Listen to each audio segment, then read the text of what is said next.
Detergent powder production begins with raw materials entering the factory. Each ingredient is precisely measured for the correct formula. The ingredients are mixed into a detergent slurry.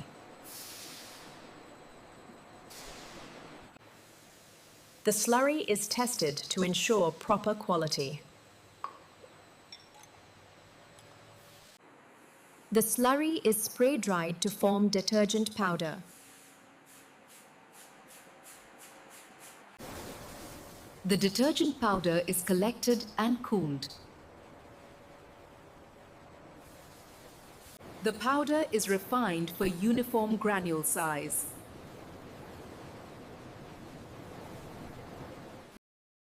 Final quality checks ensure consistent performance.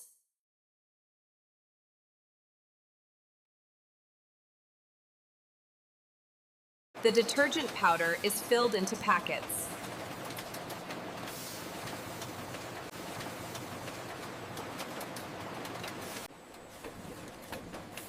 The packets are sealed. The detergent packets are packed into cartons. The finished detergent powder is shipped to stores worldwide.